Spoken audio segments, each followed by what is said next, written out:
Yo, what's up? This your boy M Breezy back at it again, man, like I always do around this time. What's up, Cowboy Nation? What's up, YouTube? Hey, man, before we get started with this video today, man, hit that subscribe button, hit that like button. Share the video, man. Let's continue to help the channel grow. And I appreciate you guys for tuning in. So let's get on with it, man. We almost here, man. We almost here. The first preseason game is going to be Sunday. They put them pads on and they play another team.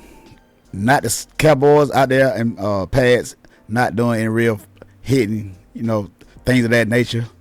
I want to see with you. I want to see you with them pads on, with the enemy on the other side of that football. That's when I do my judging on who's going to be what and what I see. Unlike some of these guys, man, these Dak Prescott fanboys, they're in shambles right now because Dak Prescott hasn't been signed to no contract extension, man. These guys are scared. You can hear it in the voice. You can see it in the videos. These guys are nervous. About their guy Dak Prescott, the second runner up in the MVP race, the second team All Pro. These guys are scared. And CeeDee Lamb is not there either. So now, I don't know how long it's going to last. But if the Cowboys go to week one without CeeDee Lamb on their football field, the same guy y'all compared Dak Prescott to Patrick Mahomes, 3-time Super Bowl winning quarterback, the same quarterback that went out there with no number one wide receiver last year.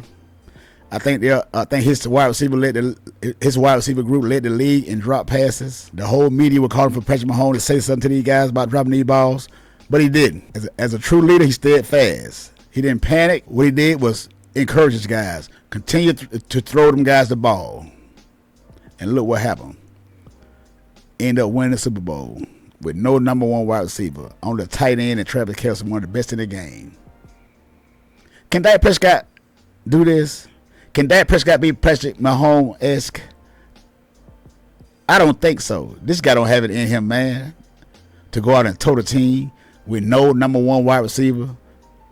Because, to tell you the truth, to be honest, if it wasn't for CeeDee Lamb, all the teams that were under 500, we probably wouldn't have beat those teams. To be honest with you guys. But you guys want to go out and compare this guy to Patrick Mahomes.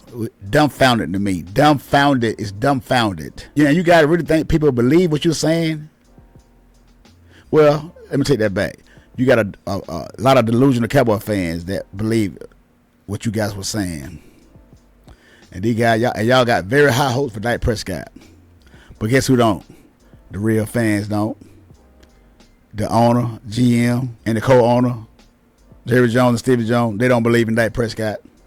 And those are the ones that really matters. You can say whatever you want to say about the Joneses. But I am with them with this move and this stance, 100%. Now, I don't know how long it's going to last. Because we know the Jones will crumble and fold and pay up. But this time, I see something different. I can see it in Jerry Jones' talk, the way he's talking. So you got to listen what Jerry Jones say when he talks, because the guy's a character. He's real slick, and the guy's smart, and he knows what he's doing. But I really do, deep down inside, think that Jimmy Johnson is behind this. You can see it, because these guys are not budging with Dak Prescott, man. They're not playing with Dak Prescott, and you can tell because Dak Prescott now, all of a sudden, Dak Prescott going against the grain. He's talking. Oh, he's talking like he want to play for another football team. Dak Prescott was the PC guy. Say the same things, say the correct things. Man of the year. I'm not trying to assassinate Dak Prescott character. I wouldn't do that. Dak Prescott's a good man. I believe that. But I'm talking about Dak Prescott as the quarterback for the football team of the Dallas Cowboys. That's what I'm talking about. This guy cannot handle that pressure. He's not ready for it. Dak is what he is. He's a fourth rounder. If the Cowboys wouldn't have picked him in the fourth round, he could have fell farther than that. But the guy has made a lot of money with the Dallas Cowboys by being an average quarterback. The guy has made a lot of money because there's a lot of hype behind the Cowboys. Because they love to talk about the Cowboys. And that's how these networks and stuff, people get their ratings up. These Dak Prescott fanboys, because as soon as he go out there and have a performance against a team that's under 500 with no defense and no other quarterback over there, they're going to look him in the face and go down and get a touchdown and see if he can come back and match it.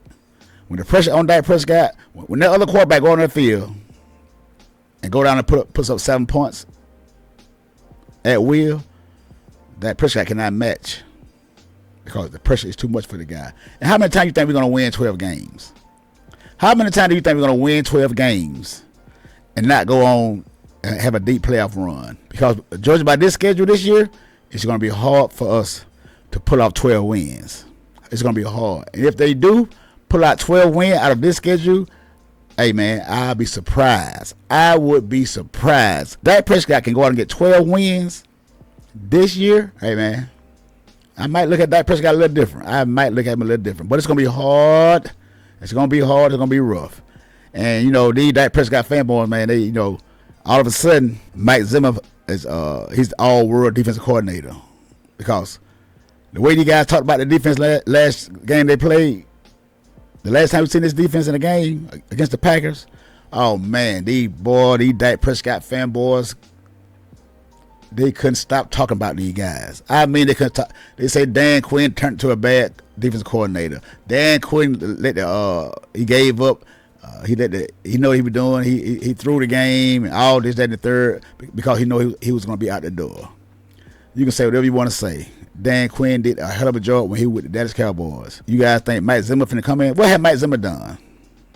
Because Dan Quinn coached the team to a Super Bowl. The Falcons, they lost, but he coached the team to the Super Bowl. Regardless of what you guys say, it happened. And now he's on the Washington Commanders. Now, don't let this little young guy come in, Jaden Daniels, and outperform Dak Prescott. Because we know Dak Prescott get performed by a lot of young quarterbacks. For some reason, a lot of good young quarterbacks, they outperform Dak Prescott.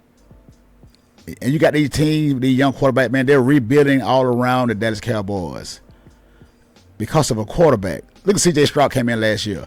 Man, everybody wrote the Houston Texans off. Everybody did. Bad organization. We all know how it went with the owner, what they said about him and his allegations about the team and all this, that, and the third. Everybody wrote him off. Once upon a time, Stephen A. Smith said this might be the worst franchise in all of sports. And he wouldn't dare go to the Houston Texans. But look what happened. The guy made the playoff with a rookie quarterback, C.J. Stroud. Eagles rebuilding around with Jalen Hurts. Look what Jared Goff doing in Detroit. Turned the franchise around.